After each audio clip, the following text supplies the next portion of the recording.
Eu quero convidar você a abrir sua Bíblia, por gentileza, no Evangelho de Mateus, no capítulo 4. E nós vamos ler juntos do verso 1 até o 4. E esse texto vai ser tanto o nosso ponto de partida, como vai ditar o tom da nossa reflexão aqui. Mateus capítulo 4, de 1 a 4, eu vou ler na Nova Almeida atualizada. A seguir, Jesus foi levado pelo Espírito ao deserto para ser tentado pelo diabo. E depois de jejuar 40 dias e 40 noites, teve fome. Então o tentador, aproximando-se, disse a Jesus: se você é o Filho de Deus, mande que essas pedras se transformem em pães. Jesus, porém, respondeu: está escrito, o ser humano não viverá só de pão, mas de toda palavra que procede da boca de Deus. Você pode repetir comigo esse texto que Jesus cita em Mateus 4,4? Se você puder, diga depois de mim: o ser humano não viverá só de pão, mas de toda a palavra que procede da boca de Deus. Eu gostaria de chamar a sua atenção para o que de fato está acontecendo nesse texto. Às vezes a gente acaba assumindo algumas percepções erradas, incompletas. Eu, por exemplo, durante muito tempo, achei que o Espírito Santo guiou Jesus ao deserto para jejuar, e porque ele foi jejuar, acabou sendo tentado pelo diabo. O que a Bíblia diz é o contrário. A Bíblia diz que Jesus o levou ao deserto para ser tentado pelo diabo. E porque seria jejuar. Então, quando falamos de causa e consequência, entender o que vem primeiro, o que vem depois, faz toda a diferença. Eu e você vivemos um tempo de uma guerra e uma batalha espiritual talvez sem precedentes. E precisamos entender como podemos enfrentar esse tipo de guerra.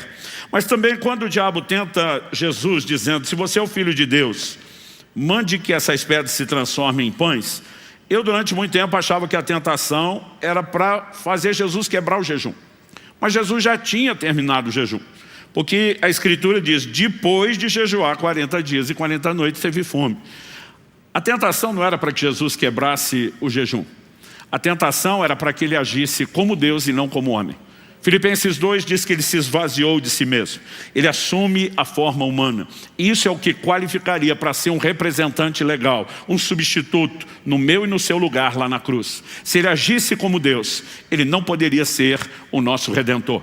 Mas a resposta de Jesus, que para mim é o mais impressionante, né? E nós precisamos entendê-la a partir do prisma do que está acontecendo. Porque quando a Bíblia diz que Jesus teve fome, esse não é aquele sentimento que você tem quando pula uma ou duas refeições. A maioria de nós, quando diz está com fome, né, eu costumo dizer: isso não é bem fome, é um protesto, um desconforto do seu corpo, que acostumado a receber doses, quantidade de energia em horários específicos, ele começa a pedir por aquilo que você não está entregando. O corpo desenvolve certos hábitos. Mas a energia que movimenta o seu corpo, glicose, vem de um grupo alimentar específico, carboidrato. Quando você não bota isso para dentro e falta energia, o corpo está gritando por energia, ele consegue se virar caso você não atenda ao pedido dele. Ele vai acessar uma fonte alternativa de energia, glicogênio, armazenado nos seus músculos e principalmente no fígado. O que é o glicogênio? Glicose você ingeriu antes, numa capacidade maior do que o seu corpo podia, né, gastar, virou essa reserva. Essa reserva, em no máximo 3 dias, ela se esgota, ela é curta. E quando se esgota, seu corpo vai acessar uma segunda fonte alternativa de energia, as reservas de gordura do corpo. O que são as reservas de gordura? Glicose que você ingeriu, em quantidade maior é o que seu corpo consumiria, maior do que aquilo que ele podia transformar em reserva de glicogênio, ele armazena como gordura. Na falta da glicose ou do glicogênio, ele faz o processo inverso. A glicose foi transformada em gordura, agora ele transforma a gordura em glicose para entregar energia ao seu corpo. Quando você entra nesse processo de queima de gordura, depois do 3º dia, nós chamamos isso, a ciência chama isso de cetose, porque a queima de gordura libera corpos cetônicos. Já ouviu falar da dieta cetogênica? Ela força o seu corpo a entrar nesse estado de queima de gordura quando você deixa de comer glicose. Mas é exatamente isso que acontece no jejum. Por que eu estou dizendo isso? Porque depois que você entrou em cetose, você não tem mais fome. A maioria das pessoas acha o jejum difícil demais, porque normalmente nunca passou do 1º dia. Pastor, no 2º melhora? Piora. E o terceiro, melhor em relação ao segundo, mas ainda é pior do que o primeiro.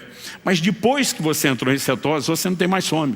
Porque seu corpo trocou um alimento externo pelo interno, que é a reserva de gordura. Com o tempo, eu aprendi a cortar a glicose 3, 4 dias antes de entrar no jejum. Eu já entro no jejum sem fome. Então, você não tem fome. Eu já fiz vários desses jejuns de 40 dias. Eu nunca tive fome. Quando Jesus teve fome, a Bíblia está dizendo que ele esgotou as reservas de gordura. É a fome real. É quando o corpo vai entrar no modo de inanição, consumo de tecido vivo. Isso aqui, nós não estamos falando, gente, de vontade de comer. Nós estamos falando de desespero. Nós estamos falando do mais básico instinto humano dado pelo Criador sendo ativado, que é a luta pela sobrevivência. Esse é o momento onde, se Jesus não comesse, uma vez que decidiu viver como homem, diante das leis naturais e não, como Deus, ele não teria sobrevivido. E eu quero chamar a sua atenção, porque eu nunca conheci uma pessoa que entrou no modo de fome de inanição. Sabemos que há casos que isso acontece, mas nunca conheci para conversar e fazer perguntas. Mas por algo menor do que isso, Esaú estava disposto a vender o seu direito de primogenitura. Então tenta imaginar o quão desesperador é essa fome, quando todo o seu corpo está gritando por sobrevivência. É nesse momento que Jesus faz a declaração: nem só de pão viverá o homem, mas de tudo aquilo que procede da boca de Deus. O que ele estava dizendo, esse corpo pode estar desesperado no nível de fome que a maioria dos seres humanos nunca conheceu nem vai conhecer, mas dentro de mim há uma fome maior por outro alimento. Jesus está dizendo que eu e você não somos apenas carne, matéria, um corpo a ser alimentado. Nós também somos seres espirituais, e esse ser espiritual precisa de alimento para a subsistência, como a carne precisa, e o alimento espiritual é a palavra. Mas Jesus está exaltando a fome pelo pão sagrado celestial como algo que vem primeiro, antes do que o próprio desespero no nível que ele está por alimento. Isso tem me levado a fazer um questionamento: fome de quê está regendo ou guiando a minha e a sua vida? Uma pergunta importante. Há 3 anos atrás, exatos 3 anos atrás, eu estava pregando aqui pela primeira vez esse assunto que Deus trouxe muito forte ao meu coração, enquanto me levou a escrever o livro A Cultura do Jejum. Porque muitas vezes nós não percebemos como a fome natural está afetando não é apenas o padrão de saúde das pessoas, mas a própria vida espiritual. Qual foi a primeira área de tentação e queda lá no Éden? Comida. Porque Esaú vendeu o direito de primogenitura, como mencionei agora há pouco, por causa de comida. Números 11 fala que aquela geração que sai do Egito, com sinais, prodígios e milagres da parte de Deus, nunca antes visto. Deus os tira da escravidão. Números 11 diz que eles ficaram com saudade de voltar para o Egito, por causa da comida. Qual foi a primeira tentação que o diabo apresenta para Jesus? Transforma essas pedras em pães. Outro dia alguém falou: mas Cristo, o último Adão, diferente do primeiro, não caiu. Eu falei: ponto para ele. Mas o diabo atacar na mesma área remete àquela máxima do futebol que nós usamos no Brasil: o time que está ganhando não mexe. Pensa num assunto que tem se mostrado algo delicado, não apenas quando falamos de saúde, mas pelo próprio prisma das coisas espirituais. O apetite, a fome, e se você gasta tempo prestando atenção na Escritura, é assustador. Tem levado muitas pessoas ao erro. Mas Jesus nesse momento está dizendo: eu fico firme, não há chance de você, Satanás, me derrubar, porque dentro de mim há uma fome maior por um alimento superior. E nós precisamos entender essa questão de fome. A partir desse questionamento, eu comecei a perceber na palavra de Deus o alto volume, a recorrência de abordagens desses exemplos. Então, em primeiro lugar, eu quero enfatizar aqui que não só Jesus está dizendo: olha, o homem não vive só do pão natural, que alimenta o corpo, mas também da palavra de Deus, que alimenta o espírito. Evidente que ele está deixando claro que nós temos 2 tipos de alimento. Por quê?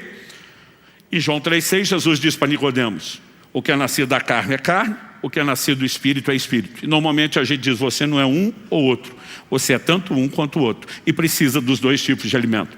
Mas há vários momentos nas Escrituras onde a ideia dos 2 tipos de alimento, ela é apresentada não apenas como: olha, nós precisamos dos 2, mas muitas vezes a ênfase é que um alimento pode interferir na maneira como nós lidamos com o outro.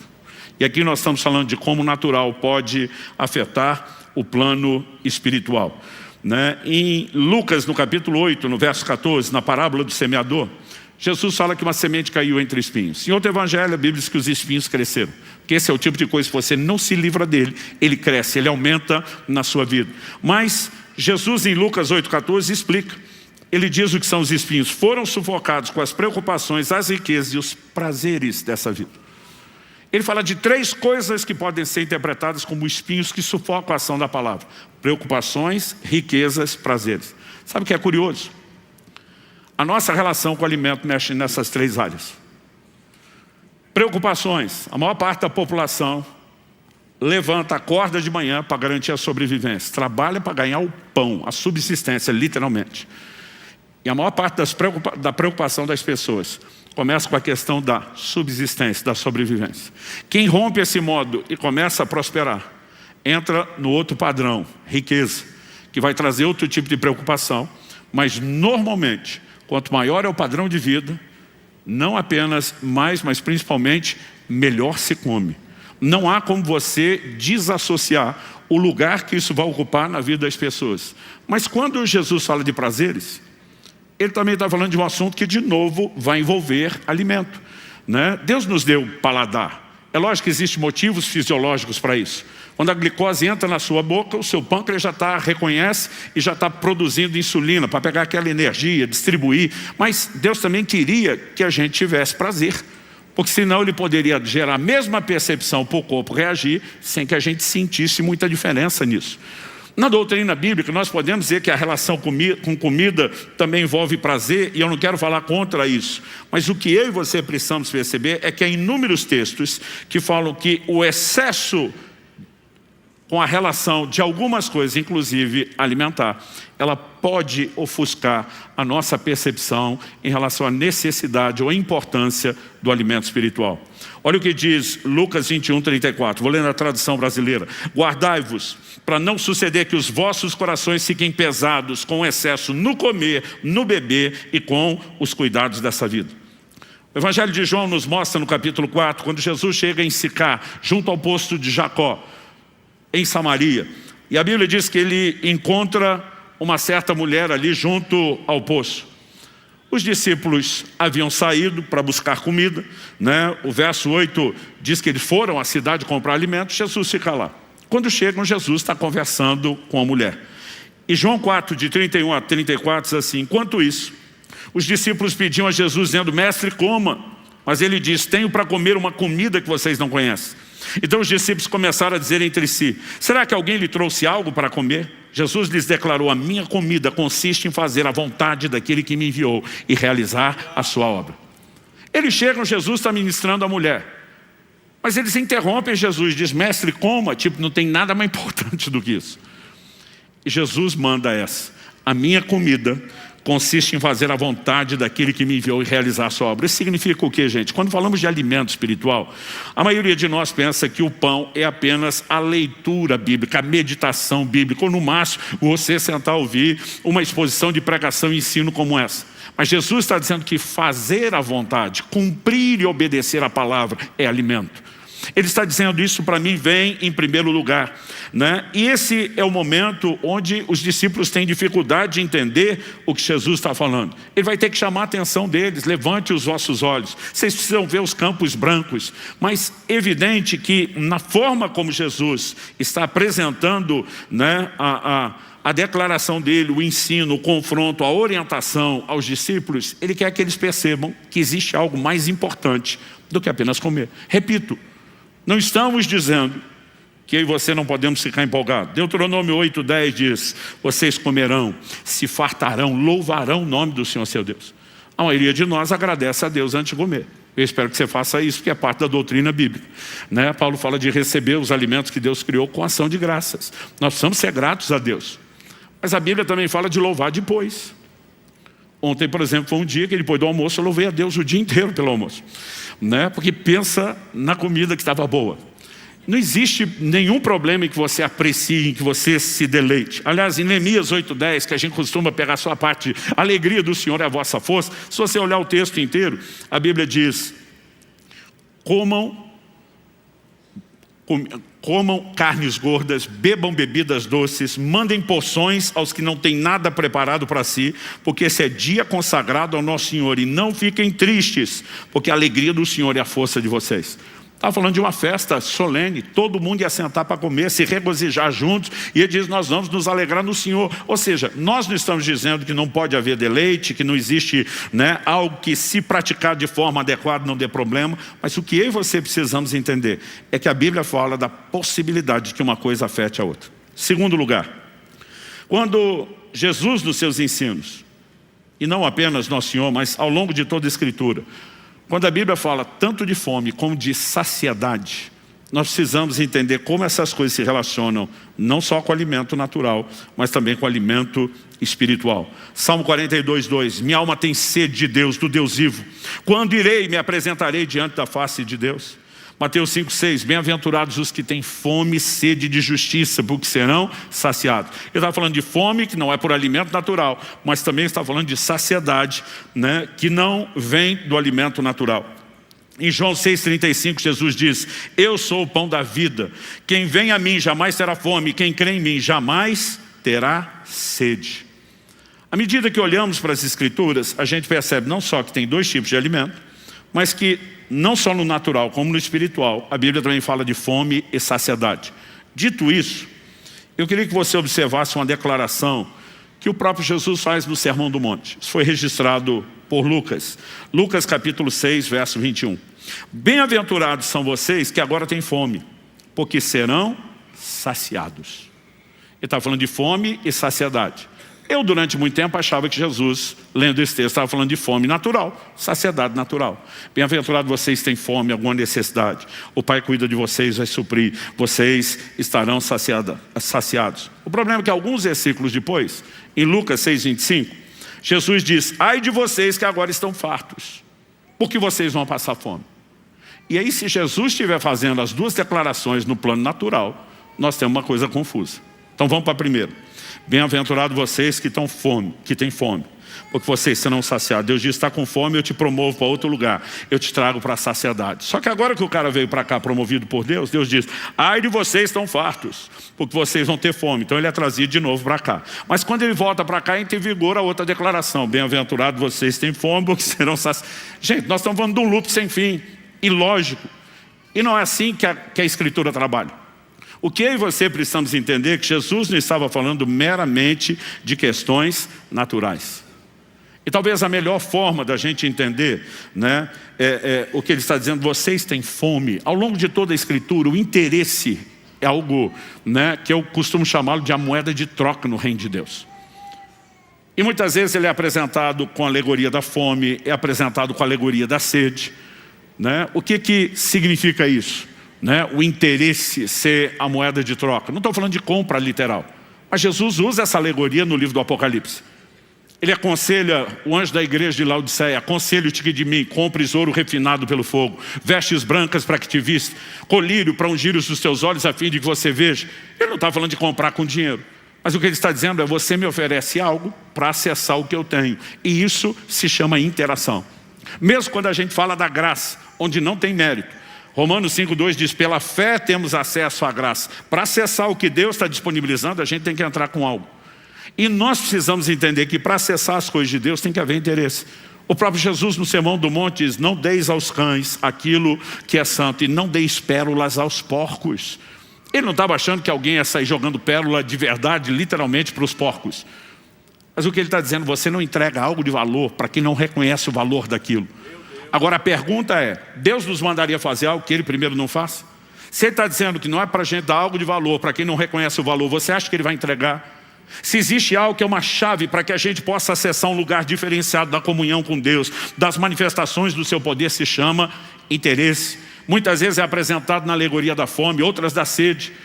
Você olha para Isaías 44, 3, o Senhor diz, derramarei água sobre o sedento. Por que sobre o sedento? Porque Ele vai aproveitar a água, porque Ele não vai desperdiçar a água, porque Ele está valorizando a água. E diversas afirmações bíblicas, nós vamos encontrar exatamente as mesmas declarações.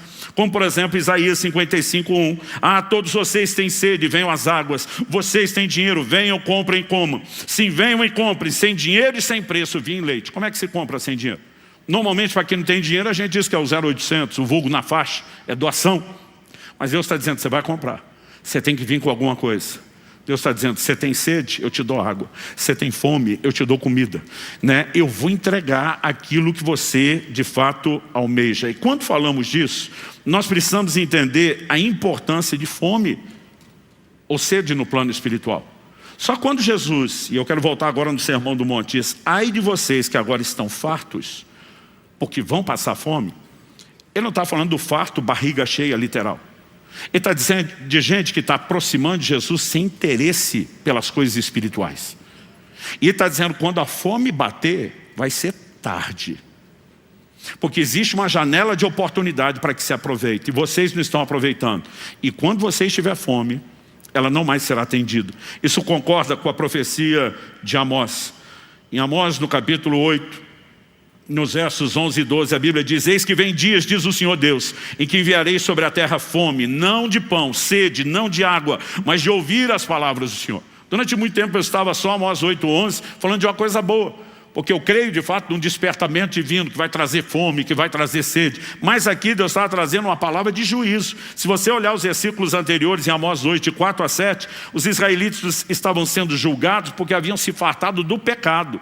E agora Deus está dizendo, eu vou enviar fome de algo que vocês nunca costumaram consumir. Fome e sede da minha palavra. Mas no verso seguinte, o 12, ele diz, andarão de mar a mar, do norte ao oriente, correrão por toda a parte procurando a palavra do Senhor, mas não acharão. E diz, a hora que a fome entrar, vocês não podem mais ser saciados.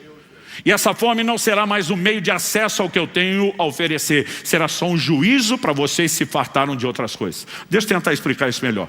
Quando eu era criança, mamãe estava preparando o almoço. Esse desenho costumava acontecer no culto de domingo.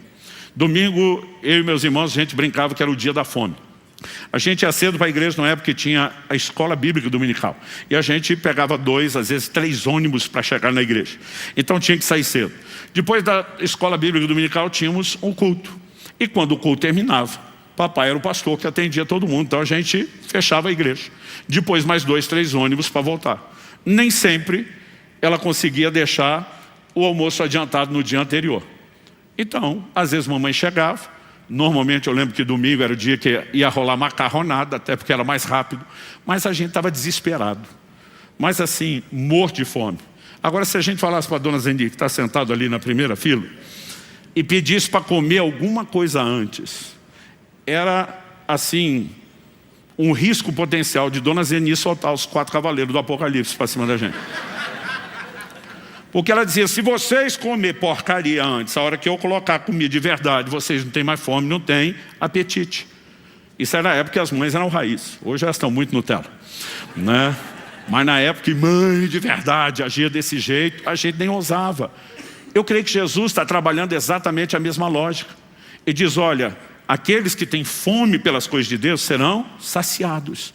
Mas alguns de vocês já chegaram saciados de outra coisa, saciados de balinha, saciados de docinho, saciados de chocolatinho, e agora não tem interesse ou apetite pelas coisas espirituais. Isso é o que tem de fato chamado muito a minha atenção. Eu comecei a perceber nas Escrituras o quão sério esse assunto é, a ponto de podemos declarar que a fartura natural pode contribuir com indiferença espiritual. Ela não é automática, mas pode. Deuteronômio capítulo 8, eu quero ler de 11 a 14. Deus começa dizendo, tenham o cuidado. Tenha cuidado, preste atenção, fique esperto, abre o olho. Ou, se a gente for usar a linguagem pentecostal mais raiz, vigia, varão. Tenha o cuidado de não se esquecer do Senhor seu Deus, deixando de cumprir seus mandamentos, seus juízos, seus estatutos que hoje lhes ordeno. Como que alguém esqueceria de Deus? Vamos continuar.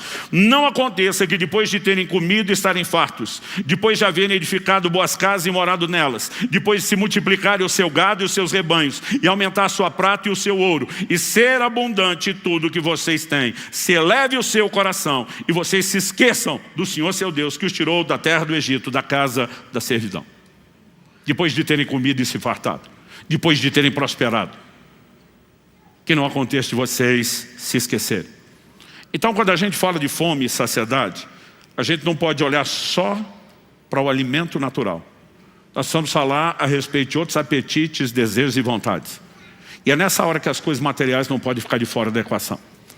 No Evangelho de Marcos, no capítulo 10, se você for rápido de endereço, quiser abrir e acompanhar comigo, nós temos um episódio que eu fico pasmo, como assim, raramente eu vejo alguém comentar o assunto. Pregar, mais difícil ainda.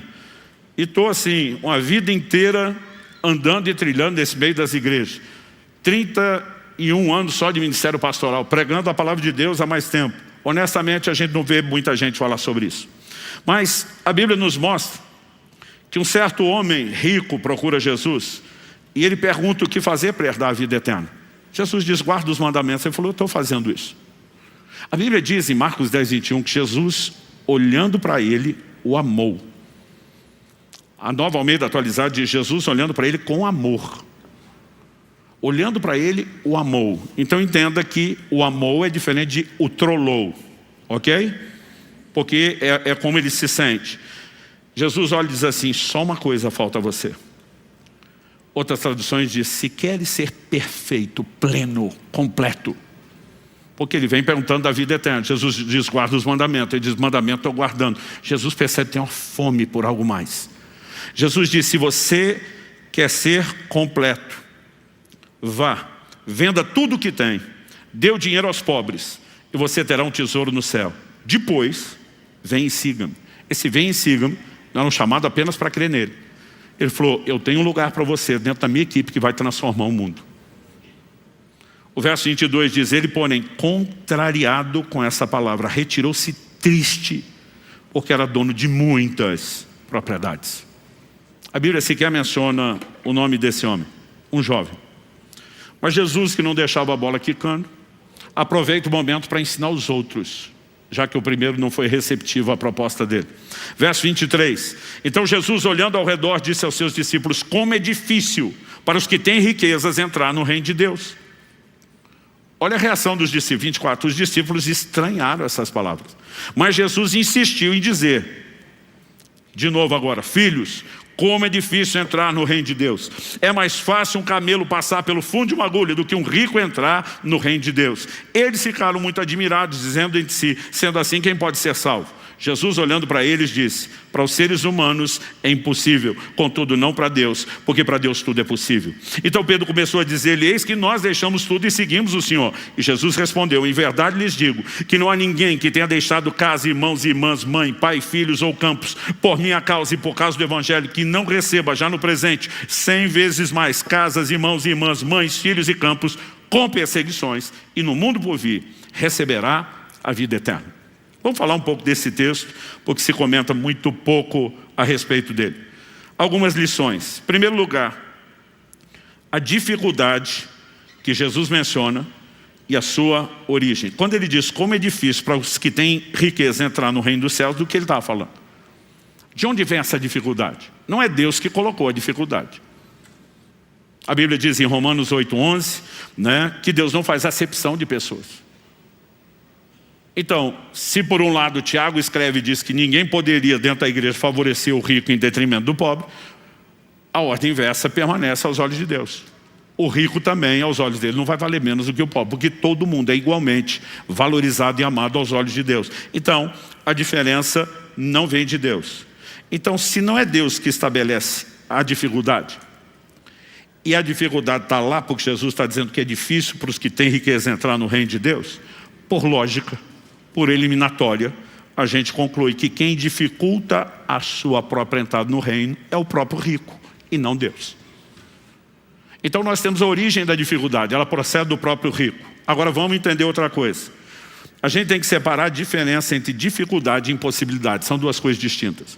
Quando Jesus começa a falar da dificuldade de alguém ser salvo, os discípulos já dizem, desse jeito ninguém vai ser. Jesus, ei, o que é impossível para o homem é possível para Deus. Jesus estava falando o quê? Eu não estou falando de impossibilidade, porque nós servimos o Deus do sobrenatural, o Deus que transforma impossibilidades em possibilidades. Jesus está dizendo, dificuldade é uma coisa. Agora, a dificuldade pode ser vencida. Se fosse impossibilidade, o quadro não poderia ser mudado. Então ele fala de algo não só que é de Deus, procede do próprio rico, mas pode ser mudado e pode ser vencido. Quem está acompanhando até aqui? Agora, a próxima pergunta. Por que que os ricos a gente diria a maioria, tem dificuldade. E aí nós vamos voltar no exemplo que eu dei da criança que come antes do almoço. Porque satisfazem sua alma com as riquezas e já não há apetite para aquilo que é espiritual. Olha o que Jesus diz em Lucas 12, 19, quando ele fala e conta a parábola de um rico insensato. Ele diz que o camarada falou assim: então direi à minha alma, você tem em depósito muitos bens para muitos anos, descansa, coma, beba, aproveite a vida. Direi à minha alma, existe um lugar onde as pessoas começam a saciar-se a si mesmos com conquistas e realizações, a ponto de não darem espaço para que possam ser preenchidas por Deus. E aí que entra a importância do desprendimento, que vai te levar a um novo enchimento. Quando Jesus disse para aquele rico vender tudo que tinha, não é a ordem que ele deu para todo rico. O apóstolo Paulo escreve a Timóteo e diz: manda aos ricos desse mundo. Está falando no contexto da igreja. Se todo mundo que se convertesse tivesse que vender, dar tudo, não tinha mais rico dentro da igreja.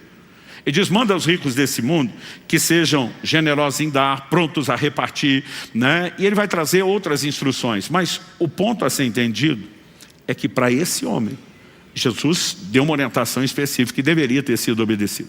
E não foi. Então os discípulos rebatem, né? Quando você olha ali o verso 28, Pedro, ele se posiciona e diz: nós deixamos tudo e seguimos o Senhor. É o momento que ele está dizendo: eu estava naquele barco quando o Senhor falou, me segue, eu virei as costas para o meu negócio, eu desisti de tudo. Nós deixamos tudo e temos seguido o Senhor. E aí o que Jesus responde? Em verdade lhes digo, não há ninguém que tenha deixado casa, irmãos e irmãs, mãe, pai, filhos ou campos, por minha causa, por causa do Evangelho, que já não receba no presente 100 vezes mais isso tudo, com perseguições, e no mundo por vir a vida eterna. Do que Jesus está falando?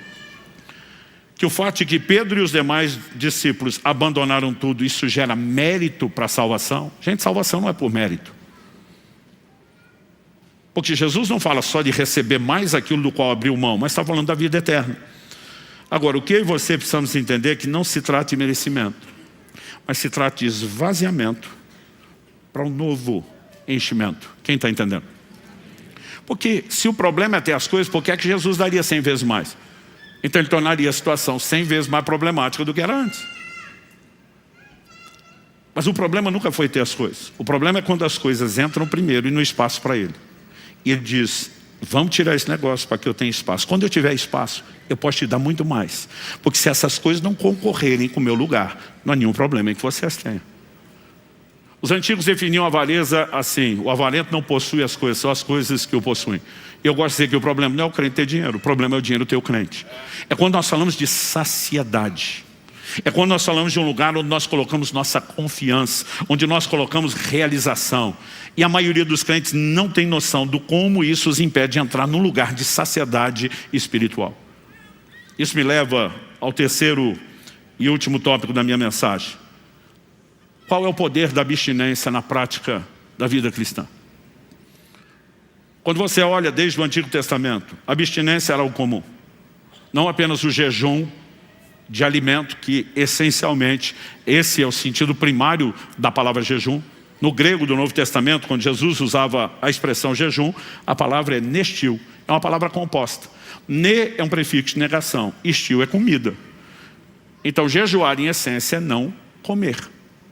Só que ao longo dos séculos, na maioria das línguas, a palavra jejum virou sinônimo de qualquer tipo de abstinência. Então às vezes você está lendo uma matéria, né, que um jornalista escreveu uma matéria esportiva e ele vai mencionar determinado time que está em jejum de títulos.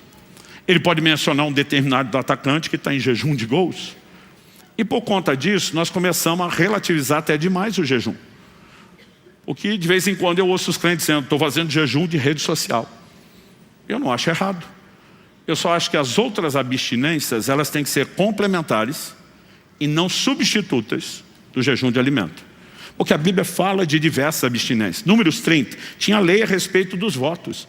E Deus diz assim: quando alguém fizer um voto, uma oferta voluntária ao Senhor, com a intenção de afligir sua alma. O que é isso? Ele iria abrir mão de algo que ele gostava muito. Ele infligir na sua própria alma tristeza e aflição por abrir mão de algo que dava prazer. Quando Deus estabelece essa lei, Ele está dizendo, eu não exijo isso de ninguém. Mas ao regulamentar a lei dos votos, Deus está dizendo, eu espero que vocês façam. Ninguém é obrigado a fazer. Mas em outras palavras, Deus está dizendo, só regulamentei a lei dos votos porque eu espero que vocês cheguem ao ponto de fazer ofertas voluntárias. Abrir mão de coisas preciosas para vocês. Afligir a alma de vocês, abrindo mão do prazer que aquilo dava a vocês. Por quê? Porque Deus quer sabotar a nossa alegria? Não. Porque muitas vezes, se eu e você não paramos de buscar saciedade na fonte errada, nós jamais vamos acessar a verdadeira fonte de saciedade, que é Ele. Dá para entender a diferença? Então, quando você entende essa lógica na vida cristã, a gente precisa olhar direito para o nosso primeiro texto. Quando Jesus responde a Satanás, está escrito, nem só de pão viverá o homem, ele está citando o quê? Deuteronômio capítulo 8, verso 3. E eu gostaria que você pudesse ler esse texto comigo. O texto sagrado diz assim, Deuteronômio 8:3, Ele humilhou vocês, Ele os deixou passar fome, Ele os sustentou com maná que vocês não conheciam e que nem os pais de vocês conheciam. Para quê? Para que indicativo de propósito? É a razão de tudo isso. Para que vocês compreendessem que o ser humano não viverá só de pão, mas de tudo o que procede da boca do Senhor. Jesus, na aplicação prática, está dizendo, o homem não vive só de pão, vive da palavra. Só que o que Moisés, o texto que Jesus citou, está dizendo para vocês compreenderem que o homem não vive só de pão, mas do que procede da boca de Deus, Deus tem uma didática, Deus tem uma pedagogia, Deus tem uma metodologia específica de ensino, qual? Ele humilhou vocês e os deixou passar fome. Essas duas ações precisam ser entendidas, humilhação e fome.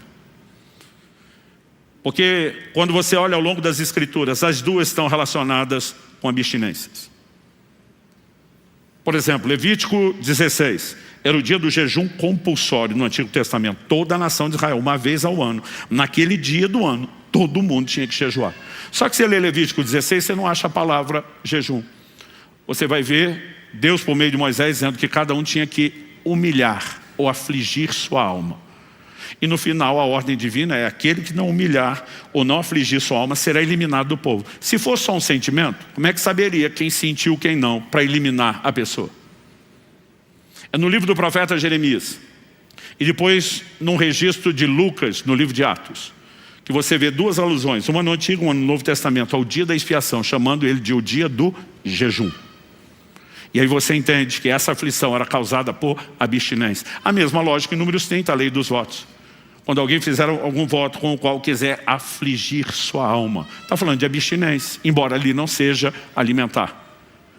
E aí o que eu e você precisamos entender é que a abstinência, ela tem o poder de abrir os nossos olhos, a nossa percepção, para aquilo que realmente tem valor. E eu tenho batido nessa tecla há um tempo. Eu comecei a jejuar cedo na minha caminhada cristã. Aos 15 anos de idade, fiz meu primeiro jejum. Uma refeição só, não foi nem o dia inteiro. Ainda com medo de morrer, eu e os amigos fizemos, enchemos o bucho de refrigerante. Embora uma refeição para adolescente está quase igual um dia para certos, né, alguns de nós de outra idade. Mas eu lembro que o meu interesse foi crescendo cada vez mais pelo jejum. Aos 18 anos de idade já fazia de 3 a 7 dias na água quase todo mês. E ao longo dos anos eu fui crescendo nessa prática. Então, ao olhar para trás, eu não posso dizer para você que eu fui omisso ou negligente no jejum. Mas se eu tivesse entendido antes, o que eu entendi há 3 anos atrás, quando Deus falou comigo exatamente o que eu estou compartilhando com vocês, eu posso dizer uma coisa, eu teria jejuado muito mais. Eu lembro quando preguei essa mensagem aqui na igreja 3 anos atrás, eu fiz uma promessa. Eu falei, primeiro, eu prometo a vocês, vocês vão me ver jejuar como nunca viram na minha vida. Abril agora, eu estou indo para o meu 10º jejum de 40 dias. Eu falei, segundo, eu vou perturbar vocês como eu nunca fiz, ensinando, pregando sobre jejum de tempos em tempos. Às vezes são mensagens diferentes, às vezes o mesmo assunto com outra roupagem e às vezes vai ser repetição, como estou fazendo hoje. Porque nós precisamos entender o impacto que isso tem. O jejum tem tanto a ver com fome como humilhação. Aliás, outro dia um falou, não, você não gosta de jejuar. Eu falei, por que não? Ele falou, porque eu tenho fome. Falei, a ideia é essa, para quem vai praticar jejuns prolongados com mais frequência, dá para driblar a fome, entrar em cetose antes, mas não tem como você driblar o outro elemento, humilhação. Outro dia um falou, não pastor, eu não gosto do jejum porque a gente fica triste. Eu falei, o que você acha que significa humilhar a alma? Passar o dia inteiro sentado rindo? Eu falei, agora, a humilhação ela dura um tempo. Porque enquanto você está na fase do esvaziamento, há desconforto. Mas a hora que você entra na fase do enchimento, há deleites inimagináveis esperando por mim e por você. E nós vamos ter que saber fazer a distinção. Daniel, no capítulo 10, no verso 12, a Bíblia diz que o profeta dispôs o coração a se humilhar na presença do seu Deus. Está falando do jejum. Jejum, humilhação. Existe desconforto, principalmente no início ou nos jejuns menores, sempre. Mas o jejum também tem a ver com fome. Isso significa que a receita de Deuteronômio 8, que Jesus cita no seu jejum, de humilhação e fome, ela é parte de um princípio espiritual. Muitas vezes a importância de abstinência é para que a gente se desligue da percepção de certos deleites inferiores e a gente consiga acordar para a percepção de deleites superiores. Em 1 Coríntios, no capítulo 7, Paulo deixa claro no versículo 1, quando ele diz, cada homem tem a sua própria esposa, cada mulher tem o seu próprio marido. E ele vai dizer, porque qualquer envolvimento entre homem e mulher fora do casamento, ele classifica de imoralidade. Mas dentro do casamento, Paulo deixa claro que a intimidade física, a relação sexual, é dádiva de Deus e não é só para procriação, é para prazer, é para deleite. Porque no verso 5 ele vai dizer assim, não se privem um ao outro, a não ser, vai dar única exceção, por um pequeno período de tempo, se os dois estão de acordo, e ele dá um motivo, a fim de vos dedicardes à oração. Ele diz, não sendo essa exceção, não se privem, não se neguem. Traduzindo, Paulo está dizendo, tem que ter avivamento nessa área também. Agora ele está dizendo, só existe um motivo para uma pausa nisso. É quando vocês resolvem se dedicar à oração. A palavra dedicar não significa que quando o casal está vivendo o avivamento da intimidade deles, eles não possam orar. Mas está dizendo aqui, você está nas águas rasas. Se você quer entrar em águas profundas, é bom parar de encher sua alma com balinha, com docinho, com chocolatinho, antes da verdadeira refeição ser servida. Eu tenho contado ultimamente algo que me aconteceu há uns 2 anos e meio atrás. Um pastor me perguntou, o que tem te levado com tanta frequência a esse lugar do jejum? Frequência, recorrência, paixão, intensidade. E eu falei para ele, a capacidade de perceber os deleites espirituais. Ele é um mestre de Bíblia impressionante. Mas ele me olhou com cara de interessado e disse, me fale mais sobre isso. E eu contei a história, que eu já devo falar 3 vezes aqui nos últimos 2 anos e meio. De como no jejum seu paladar fica apurado. E eu contei para ele de como num evento, poucos dias antes da minha conversa com ele, eu pedi o sumo do limão, né, o suco do limão, para eu colocar na água num período de jejum. E quando o garçom trouxe e eu provei aquilo, estava doce. E eu chamei ele, dizendo, amigo, só queria limão, não era limonada. Ele falou, mas isso é limão. Eu falei, impossível, está doce. Ele falou, impossível, digo eu, que vi o cara da cozinha espremer. Eu provei a segunda vez, está doce. Aí ele coçando a cabeça, sem acreditar, o pastor na minha frente pega a prova, faz uma cara de azedo, diz, pelo amor de Deus, subirá.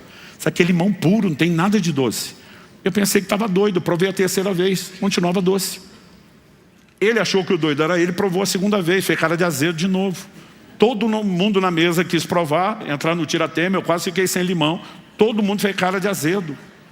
E eu estou ali tentando entender, eu não estou doido. E eu me lembrei do jejum. O jejum, seu corpo passa por uma limpeza. Não tem a concorrência daquela disputa de tantos sabores no paladar. O paladar fica absurdamente aguçado. Então, normalmente as pessoas dizem, água não tem gosto. A gente diz, quem jejua discorda. Tem muita diferença de gosto de uma água para outra. E naquele momento eu conseguia perceber a frutose, o açúcar natural do limão, que ninguém conseguia perceber naquela mesa. E eu contei isso para o pastor, dizendo o que o jejum faz pelo meu paladar, fisiologicamente. Ele tem produzido na minha vida espiritual. Porque muitas vezes eu estou com a Bíblia aberta. E a pergunta é, isso sempre foi doce desse jeito? E eu que não percebia? Ou em alguns momentos de oração e adoração, a minha pergunta para Deus é, eu estou te servindo a vida inteira e isso era doce desse jeito e eu ainda não sabia? Só que na mesma conversa que eu tive com esse pastor, eu falei para ele, mas outros dias, antes de eu estar aqui com você, depois do limão, eu estava com outro grupo de pastores, sentei com eles à mesa só para ter comunhão, não ia comer, e observei que um deles no final pegou como sobremesa uma salada de fruta. Para quem o limão está doce, você imagina as outras frutas? Só que eu vi o abençoado virando uma lata de leite condensado em cima daquilo aqui, foi me dando um desespero. A vontade de voar por cima da mesa no pescoço dele, gritar com ele, dizer, você não precisa disso, você está estragando o doce da fruta. Mas a primeira coisa que eu lembrei é, quando eu consumi açúcar feito doido como ele, eu também não sentia mais o doce da fruta. E se ele não passar pelo processo que eu passei, de tirar o açúcar, ele jamais vai sentir o doce da fruta que eu sei que está lá. E naquela hora eu pensei, não adianta brigar. Ou ele passa pelo processo, ou nada do que eu falar vai fazer sentido para ele. Onde eu quero chegar? Quando o apóstolo Paulo está dizendo que marido e mulher às vezes podem e até deveriam dar uma pausa na intimidade, ele não está dizendo que isso é errado. Assim como quando a gente deixa de comer, a gente não deixa de comer porque comer é errado. Mas ele está dizendo que às vezes você tem que dar uma pausa no leite condensado para resgatar a percepção do verdadeiro doce, o doce da fruta. Deus sempre esperou ser a fonte da nossa saciedade. E de alguma forma o ser humano busca tudo, às vezes mesmo servindo a Deus, mas nós sempre temos uma busca complementar, tentando encher nossa alma com outras coisas. E nunca haverá saciedade verdadeira. Tudo aquilo que a gente acha estar saciando está apenas nos distraindo de realmente usufruir algo diferenciado que é em Deus. Eu sei que quando a gente fala do sobrenatural, quando estamos falando nesse fim de semana, a maioria só pensa nos milagres, nas intervenções de Deus. Mas nos últimos anos, meu grande desespero pelo sobrenatural é ter mais acesso à presença dEle. Entrar nessas águas mais profundas. E à medida que eu e você começamos a pausar essas coisas, a gente percebe que muitas vezes se forçar a ter fome, se forçar a se privar de uma certa saciedade no natural, vai permitir que você entre num nível de reconhecimento e percepção da verdadeira fome, a fome por Ele. Eu lembro que 2 anos atrás minha mulher olhou para mim depois de uma experiência que eu tive de entrar num lugar de deleite de Deus que eu nunca tinha experimentado. Ela olhou para mim e falou, você está em crise? Eu falei, estou. Foi a crise dos 50, eu já estava com 50 anos. Falei, não, eu cheguei aos 50 sem crise. Eu falei, a gente está vivendo a melhor fase em tudo. Nosso casamento, nossos filhos crescidos, casados, a adolescência, nos tornamos avós, a igreja. Eu falei, não tem área que a gente olhe que a gente não esteja vivendo o melhor momento. Falei, até financeiramente. As primeiras décadas, esse ano vamos completar 30 anos de casamento, falei, era só a semeadura. Agora que a colheita começou. Ela falou, então qual é a crise? Eu falei, amor, durante anos a gente quis tanta coisa que a gente não podia. Ela falou, é verdade. Eu falei, agora que a gente pode, eu não quero mais. Ela falou, deve ser um sinal de maturidade. Eu falei, tomara, porque senão é autossabotagem. Ela falou, mas qual é a crise? Porque está tudo bem você não querer mais. Eu falei, a crise é ficar pensando por que é que nós perdemos tanto tempo querendo essas coisas, achando que elas nos satisfariam, para agora só depois de perceber que a gente pode ter acesso, que elas nunca vão gerar preenchimento. Eu não estou dizendo que elas não possam ser desfrutadas, mas elas têm que ser botadas no seu devido lugar. Eu falei, a gente podia ter usado muito melhor a verdadeira fonte de preenchimento do que a gente estava usando antes. Mas a gente estava distraído, preocupado, desejando, sonhando em ter essas coisas, como quem pensa, o dia que a gente alcançar, nossa vida vai ser melhor. Nós vamos ter mais alegria ou realização. Deixa eu te dizer, esse é um grande engano. E há uma voz vinda do coração de Deus, do trono de Deus nesse tempo.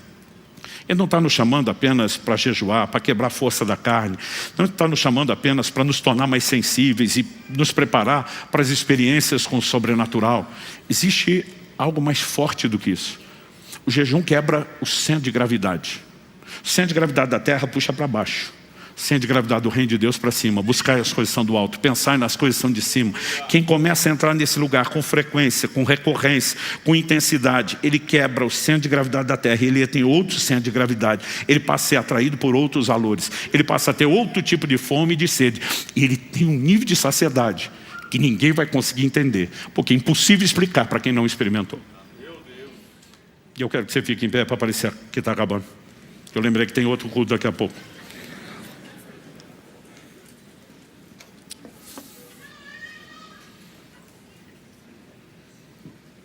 O apóstolo Paulo diz: o que para mim era lucro, eu considerei perda.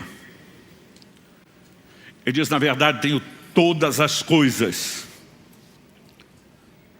considero tudo como perda, por causa da sublimidade do conhecimento de Cristo Jesus, meu Senhor.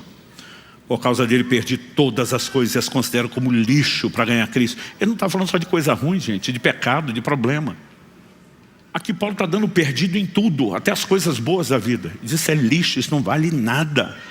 Ele não está dizendo que você não pode usufruir. Ele está dizendo: antes era importante, antes eu dava valor, elas tinham muito valor.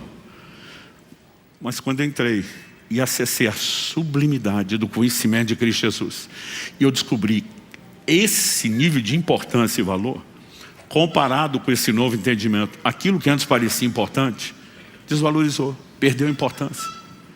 Em outras palavras, Paulo está dizendo: eu estou me lixando para essas coisas. E uma das maiores crises dos últimos anos começaram a ser marcado pelo jejum frequente. É que as coisas materiais perdem absurda e inexplicavelmente o seu valor. Elas não te atraem, elas não te preenchem. Muitas vezes eu li o livro do Eclesiastes e não conseguia entender a mensagem. Eu pensava: Salomão teve tudo o que teve para terminar depressivo. Quando ele está dizendo tudo é vaidade. O homem que está falando foi o homem que mais acessou deleites. Não importa se você vai falar de riqueza, de fama, de qualquer coisa. E basicamente ele termina dizendo: é tudo vaidade, é tudo distração. A saciedade está em outro lugar. Mas para chegar nela, nós vamos ter que resgatar a fome. E para resgatar a fome, nós vamos ter que parar de encher a barriga de doce e balinha, porque senão não haverá apetite para as coisas espirituais. Há muitas coisas que são lícitas, mas nós estamos dando tempo demais. Entretenimento, festas. Fala festa, eu vou de comida, porque festa de crente é comida. Crente não fuma, não bebe, mas come, que é um negócio. Nós vamos ter que dar uma pausa nessas coisas,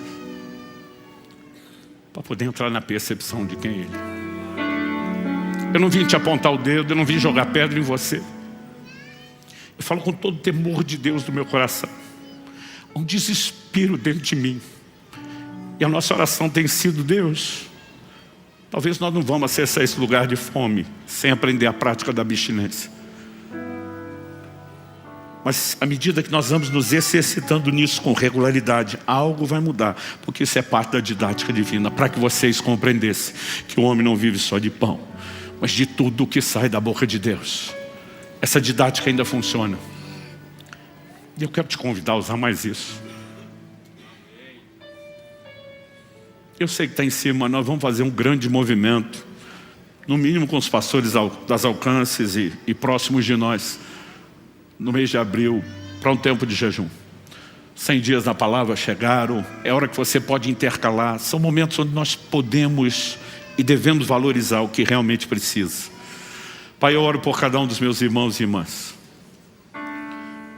Eu oro para que aquilo que o Senhor começou aqui agora não termine no final dessa reunião.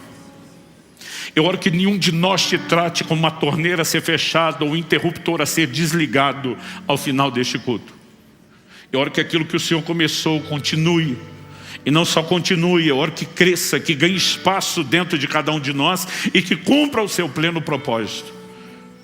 Nós te agradecemos não apenas pela palavra, que gera instrução, que provoca a nossa própria fé e uma resposta ao Senhor, mas que externa o seu convite amoroso de um Deus que anseia nos encher e preencher como nada nessa terra jamais poderá nos preencher.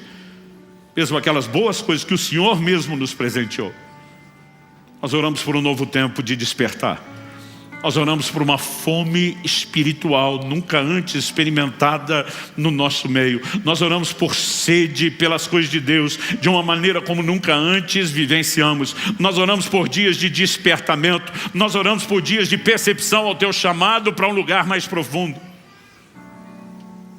onde não apenas veremos mais milagres, mas também onde teremos uma comunhão maior e experiências maiores.